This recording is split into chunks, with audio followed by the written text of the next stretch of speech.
Hi all, welcome back to Makkal's Read and Lead audio podcast. This is Ganika Jayawal. நம்ம இது வரைக்கும் the monk who sold his Ferrari அப்படிங்கிற book பற்றி பார்த்தோம். இதில் நிறைய விஷயங்கள் பார்த்துருக்கோம். ஜூலியன் மேண்ட்லே, ஜான், இவங்க 2 பேரோட லைஃப் எப்படி இருந்திருக்கு, ஜூலியன் மேண்ட்லேயோட லைஃப் எப்படி சேஞ்ச் ஆகிருக்கு, ஜான் எப்படி ஒரு வெல் க்ரோன் லாயராக இருக்கார். ஆனால் அந்த ஒரு லைஃப் ஜானுக்கு அது பிடிச்சிருக்கா பிடிக்கலையா அப்படிங்கிறத பற்றி பார்த்தோம். அதே மாதிரி ஜூலியன் மேண்ட்லே இவன் ஒரு சக்ஸஸ்ஃபுல் லாயராக இருந்தாலும் அவரோட லைஃப்பில் ஏதோ மிஸ்ஸிங் அப்படின்னு அவர் ஃபீல் பண்ணார்.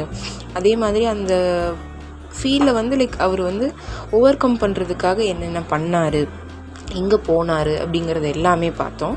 ஸோ அதே மாதிரி நம்ம போன எபிசோடில் ஒரு 3 டெக்னிக் பார்த்தோம். ஜூலியன் மேண்ட்லே ஜான் கிட்ட சொல்லுவார், லைஃப்பை சின்ன சின்ன மாற்றங்களில் மூலமாக தான் மாற்ற முடியும் அப்படின்னு சொல்லி ஒரு 3 டெக்னிக் சொல்லி கொடுத்தாரு இல்லையா. ஸோ அந்த 3 டெக்னிக்கோட ரிசல்ட் என்ன அப்படின்னு இந்த எபிசோடில் பார்க்கலான்னு சொல்லியிருந்தேன். அந்த 3 டெக்னிக்கையுமே ஜான் ஃபாலோ பண்ணும்போது ஃபர்ஸ்ட் டைம் ரொம்ப கஷ்டமாக இருந்தது. அதாவது 3ஐயும் ஒரே நேரத்தில் அவர் ட்ரை பண்ணுவார். அதனால் அவருக்கு ரொம்ப கஷ்டமாக இருந்தது. ஆனால் ஜூலியன் மேண்ட்லே சொன்ன மாதிரி ஒன்றொன்றையும் பொறுமையாக ட்ரை பண்ணும்போது அவருக்கு ஏதோ புதுசாக இருந்த மாதிரி இருந்தது. தன்னோட வாழ்க்கையில் ஏதோ சின்னதாக ஒரு மாற்றம் இல்லை ஏதோ புதுசாக ஒரு விஷயம் பண்ணுற மாதிரி அவருக்கு ஃபீல் ஆச்சு. அதே மாதிரி இந்த 3 டெக்னிக் இல்லாமல் ஒரு சில முக்கியமான விஷயங்கள் ஜூலியன் மேண்ட்லே ஜானுக்கு சொல்லுவார். நம்ம இந்த எபிசோடில் அது என்ன அப்படிங்கிறத மட்டும் பார்க்கலாம். ஸோ அவர் ஃபர்ஸ்ட் என்ன சொல்லுவார்னா, ஃபாலோ யுவர் பர்பஸ் அப்படின்னு சொல்கிறாரு ஜூலியன் மேண்ட்லே. உன்னோட வாழ்க்கையில் பர்பஸ் என்ன அப்படிங்கிறத ஃபஸ்ட்டு கண்டுபிடி. அதை கண்டுபிடிச்சி அதை நீ ஃபாலோ பண்ணு. ஏன்னா a man without purpose is nothing அப்படின்னு சொல்கிறாரு. அதே மாதிரி discovering and then realising your life work brings lasting fulfillment. அதாவது உன்னோட லைஃப்பில் உனக்கு என்ன தேவை அப்படிங்கிறத நீ கண்டுபிடிச்சாதான் நீ பண்ணுற ஒவ்வொரு விஷயத்துலேயுமே ஒரு சாட்டிஸ்ஃபேக்ஷன் ஃபுல்ஃபில்மெண்ட் இருக்கும் அப்படின்னு ஜூலியன் மேண்ட்லே சொல்கிறாரு. அது ஆக்சுவலி உண்மை. நம்ம வாழ்க்கையில் நம்ம ஒரு பாயிண்ட் ஆஃப் டைமில் என்ன பண்ணுறோன்னே தெரியலன்னா நமக்கு ஏன் அதை பண்ணுறோம் அப்படிங்கிற ஒரு இதே இருக்காது. ஒரு விஷயத்தை கடமைக்கேன்னு நம்ம செய்ய ஆரம்பிச்சிடுவோம். ஸோ எப்பயுமே ஒரு விஷயம் பண்ணுறோன்னா அதுக்கான ஒரு காரணமோ இல்லை ஒரு தேவை என்னங்கிறது அறிஞ்சு பண்ணுங்க அப்படின்னு சொல்கிறாரு. அதே மாதிரி the power of self examination.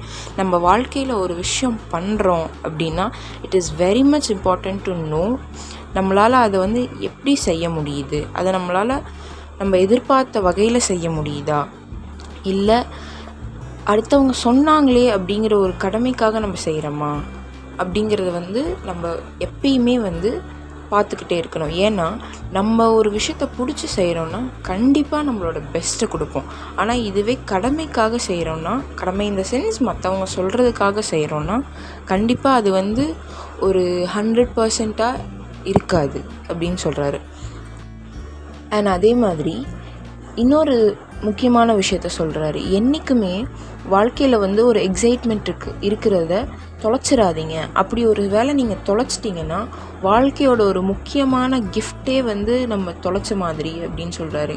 ஏன்னா அந்த ஒரு எக்ஸைட்மெண்ட் தான் நம்மளோட கோல் ஆர் நம்ம பர்பஸ் ஆர் நம்ம அல்டிமேட் திங்கை என்ன நினைக்கிறோமோ அதை நம்மளை ரீச் பண்ண வைக்கிறதே அந்த ஒரு எக்ஸைட்மெண்ட் தான் அப்படின்னு சொல்கிறாரு.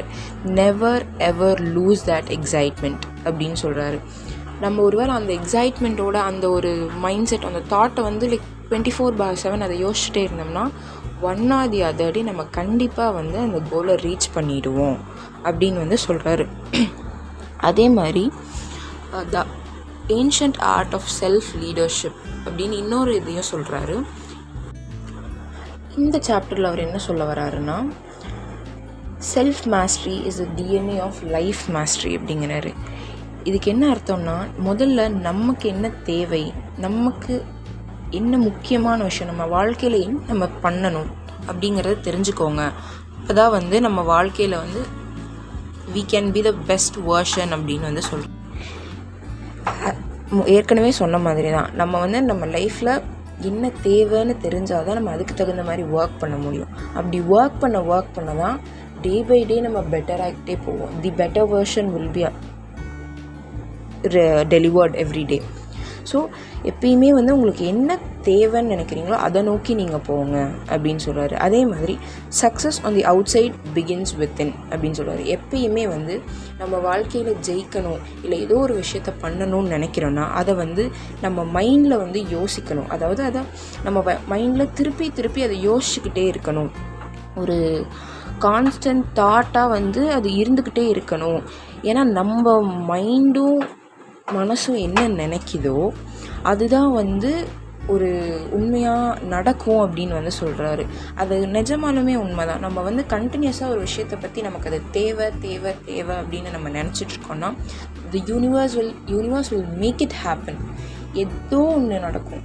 ஒரு கோட் கூட இருக்குல்ல, if you want something really hard or if there is something that is supposed to reach you, the universe will rearrange it and make sure you get it அப்படின்னு இருக்குல்ல, அது உண்மைதான். நம்ம ஒரு விஷயத்தை திருப்பி யோசிச்சுக்கிட்டே இருந்தோம்னாலோ இல்லை நம்ம அது நமக்கு கண்டிப்பாக தேவை நம்ம லைஃப்பில், இல்லை நம்ம அந்த கோலை அச்சீவ் பண்ணி ஆகணும் அப்படின்னு வந்து நம்ம நினைக்கிறோன்னா one or the other day கண்டிப்பாக வந்து நம்ம அதை ரீச் பண்ணிடுவோம் அப்படின்னு சொல்கிறாரு. அதே மாதிரி do the things you fear. நம்ம வந்து வாழ்க்கையில் எந்த விஷயத்தை பார்த்து பயப்படுறோமோ அதை வந்து நம்ம பண்ண மாட்டோம்ல. எனக்கு அதை பார்த்தா பயமாக இருக்குது, அது வந்து எனக்கு ட்ரை பண்ணவே பயமாக இருக்குது, அடுத்தவங்க என்ன சொல்லிடுவாங்களோ, ஏன் அதை நான் ட்ரை பண்ணணும் அப்படின்னு நம்ம நிறைய விஷயங்கள் ட்ரை பண்ணாமையே இருப்போம் இல்லையா. அப்படி விடாதீங்க அப்படின்னு தான் வந்து அவர் சொல்கிறாரு. ஏன்னா வாழ்க்கையில் நம்ம வந்து எதை ட்ரை பண்ணாமல் விடுறோமோ அது வந்து நமக்கு தெரியாமையே போயிடும் அப்படின்னு வந்து சொல்கிறாங்க. ஒரு விஷயத்தை ட்ரை பண்ணால் தான் அது நமக்கு வருதா வரலையா, அது உண்மையாலுமே பயமா இல்லை நம்ம வந்து பயம்னு மைண்டில் ஃபிக்ஸ் பண்ணி வச்சுருக்கோமா அப்படின்னு வந்து ட்ரை பண்ணும்போது தான் அது தெரியும். இஃப் இன்கேஸ் நம்ம ஒரு வேளை ட்ரை பண்ணிட்டோம் அப்படின்னா நமக்கு அதோட உண்மை என்னன்னு தெரிஞ்சிடும். ஸோ அப்போ வந்து அது ஈஸியாக கஷ்டமாக நமக்கு வருமா வராதா அப்படிங்கிறது வந்து ட்ரை பண்ணுற வரைக்கும் தெரியாது. ஒரு விஷயத்துக்கு பயப்படுறீங்கன்னா அட்லீஸ்ட் ஒரு தடவையாவது ட்ரை பண்ணி பாருங்க அப்படின்னு சொல்கிறாரு. அதே உண்மையாலுமே நிஜம். நான் வந்து நிறைய விஷயங்களில் வந்து பயப்பட்டிருக்கேன். ஒருத்தங்களை போய் அப்ரோச் பண்ணுறதோ இல்லை ஒருத்தங்ககிட்ட ஃபர்ஸ்ட் டைம் பேசுகிறதோ வந்து எப்பயுமே நமக்கு வந்து தயக்கமாக தான் இருக்கும். ஆனால் நம்ம போய் பேசிட்டோன்னு வச்சுக்கோங்களேன், ஆப்போசிட்டில் இருக்கிற பர்சன் வந்து இன்ஃபேக்ட் ஒரு சில சமயம் வெயிட் பண்ணிகிட்டு இருப்பாங்க, நம்ம பேசுவோமா மாட்டோமா. நான் ஒரு ஒர்க்கோ இல்லை ஏதோ ஒன்று பெண்டிங்கில் இருக்குன்னா நம்ம போய் அப்ரோச் பண்ணிட்டோம்னாலே அது முடிஞ்சிடும். ஸோ நம்ம பேசுகிறோமா இல்லையா அப்படின்னு வெயிட் பண்ணிகிட்டு இருப்பாங்க பாருங்கள். அந்த ஒரு இதை பிரேக் பண்ணிட்டோன்னா நமக்கு வந்து அந்த ஒர்க் ஈஸியாக முடிஞ்சிடும். பயந்துக்கிட்டே இருக்காதீங்க, ஸ்டார்ட் ஒர்க்கிங். சும்மா குட்டியான ஒரு ஃபியரையாவது நீங்கள் ஃபஸ்ட்டு பிரேக் பண்ணுங்கள். எடுத்தோடனே ரொம்ப பெருசாக ட்ரை பண்ணுங்கிறது கிடையாது, பட் ஸ்டில் சின்ன விஷயங்கள் வந்து ட்ரை பண்ணுங்கள் அப்படின்னு வந்து சொல்கிறாரு. அதே மாதிரி இன்னொன்று என்னென்னா, நீங்கள் உண்மையாலுமே ஒரு விஷயத்த மைண்டில் கண்டிப்பாக ஸ்ட்ராங்காக வேணும் நடக்கணும் அப்படின்னு நினச்சிங்கன்னா எப்படியோ ஒரு வகையில் அட்லீஸ்ட் ஒரு குட்டி ஆப்பர்ச்சுனிட்டியாவது அதுக்கு ரிலேட்டடாக வந்து உங்களுக்கு கிடைக்கும் அப்படின்னு வந்து சொல்கிறாரு. ஏன்னா நம்ம லைஃப்பில் நம்ம வந்து கவனித்து பார்த்தோம்னா ஒரு விஷயம் கண்டிப்பாக நான் பண்ணியே ஆகணும் அப்படின்னு நினைக்கிறேன்னு வச்சுக்கோங்களேன். ஃபார் எக்ஸாம்பிள் நெக்ஸ்ட் மந்த் நான் வந்து ஒரு ட்ரிப்பு போகணும், இல்லை ஒரு 1 kg வெயிட் லாஸ் பண்ணணும், அந்த மாதிரிலாம் நம்ம நினைக்கிறோன்னு வச்சுக்கோங்களேன். அதுக்கு ஸ்ட்ராங்காக நம்ம பிலீவ் நம்ம வேணும்னு நினைக்கிறோன்னா கண்டிப்பாக அது பண்ணுறதுக்கு நமக்கு வந்து குட்டி ஆப்ஷன்ஸ், குட்டி சான்சஸ் வந்து கிடைக்கும். அது வந்து நம்ம கொஞ்சம் கேர்ஃபுல்லாக அப்சர்வ் பண்ணி பார்த்து like if we adopt that கண்டிப்பாக நம்ம வந்து அட்லீஸ்ட் ஒரு 50% அது டுவர்ட்ஸ் அந்த ஒரு கோலோ இல்லை அந்த தாட் அதை நோக்கியாவது நம்ம வந்து போவோம் அப்படின்னு வந்து சொல்கிறாங்க. ஒன்று தான் எப்பயுமே வந்து ஒரு தேவை அப்படின்னு நினைக்கிறீங்கன்னா be very strong towards it அப்படின்னு வந்து சொல்கிறாங்க. எப்பயுமே நமக்கு என்ன தேவைங்கிறத ஸ்ட்ராங்காக பிலீவ் பண்ணுங்கள் அப்படிங்கிறாங்க. அதே மாதிரி லிவ் வித் டிசிப்ளின். இப்போ இருக்கிற ஜென்ரேஷனில் டிசிப்ளின் அப்படிங்கிறது ரொம்ப பெரிய விஷயமாக நம்ம வந்து பார்க்குறோம். ஏன்னா இப்போ இருக்கிற கரண்ட் வேர்ல்டில் புதுசாக நிறைய விஷயங்கள் இருக்கிறதுனால எதை வந்து நம்ம கன்சிஸ்டண்ட்டாக பண்ணுறது, எதை பண்ணலாம் வேண்டாம் அப்படிங்கிற ஒரு ஆசிலேஷன், ஒரு கன்ஃபியூஷன் இருந்துக்கிட்டே இருக்கு இல்லையா. அந்த ஒரு கன்ஃபியூஷனை முதல்ல வந்து நம்ம ஒரு ஃபுல் ஸ்டாப் வைக்கணும் அந்த கன்ஃபியூஷனுக்கு அப்படின்னு சொல்லுவாங்க. நம்ம ஒரு விஷயத்தை எடுத்தோம்னா அதை வந்து முடிக்கிற வரைக்கும் கன்சிஸ்டண்ட்டாக இருக்கணும் அப்படின்னு வந்து சொல்கிறாங்க. ஏன்னா ஒரு விஷயத்தை வந்து நம்ம எந்த அளவுக்கு கன்சிஸ்டண்ட்டாக பண்ணுறோமோ அது வந்து நமக்குள்ளே டீப்பாக வந்து லைக் உள்ளே போகிறோம், நம்ம வந்து அதை இன்னும் பெட்டர் வேல மெச்சார்ட் வேல பண்ண ஆரம்பிச்சிருவோம் அப்படின்னு சொல்கிறாங்க.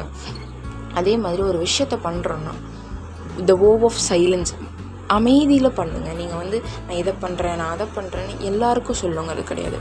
தேவையானவங்க, உங்களுக்கு யாருக்கு சொல்லணும்னு நினைக்குதோ முக்கியமான ஆட்களுக்கு மட்டும் சொல்லுங்கள். மீதி எப்பயுமே அமைதியாக ஒர்க் பண்ணுங்கள். அப்போ தான் வந்து உங்களுக்கு வந்து ரிசல்ட்ஸ் கிடைக்கும் அப்படின்னு வந்து சொல்கிறாங்க. அதே மாதிரி லைஃப்பில் எப்பயுமே ப்ரையாரிட்டிங்கிறது உங்களுக்கு என்ன தேவை, எது கரெக்டாக இருக்கோ அதை நோக்கி யோசிங்க.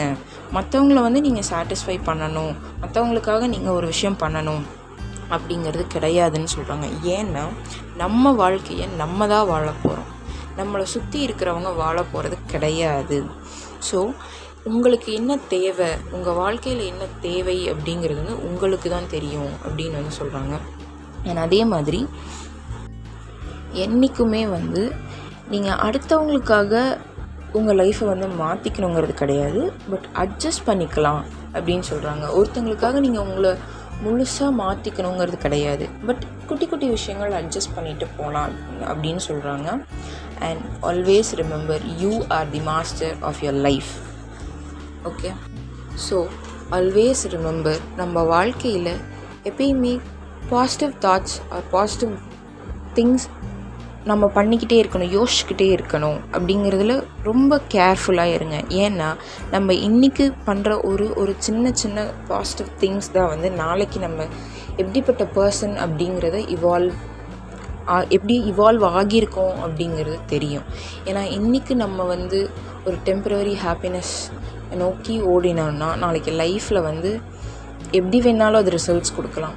So make sure you make each and every day a positive day with at least 1% changes. நேற்று பண்ண மாதிரி இன்றைக்கும் பண்ணணுங்கிறது கிடையாது, பட் ஸ்டில் ஒரு அட்லீஸ்ட் 1% நம்ம சேஞ்ச் ஆகியிருக்கணும், பெட்டராக இருக்கணும். இல்லை பெட்டராக இருக்கணுங்கிறத விட பாசிட்டிவாக இருக்கணும் அப்படிங்கிறத யோசிங்க. Try to do positive things in your life. அதுக்காக நான் சொல்கிறது தான் ரைட் அப்படிங்கிறது கிடையாது. ஓகே, சம்டைம்ஸ் நம்ம வந்து மற்றவங்களோட எல்லாரோடையும் மிஸ்அலைன் ஆகலாம், that is fine.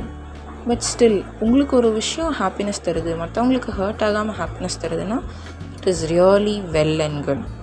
Make sure you think and do positive things in your life. Thank you for listening. Bye all.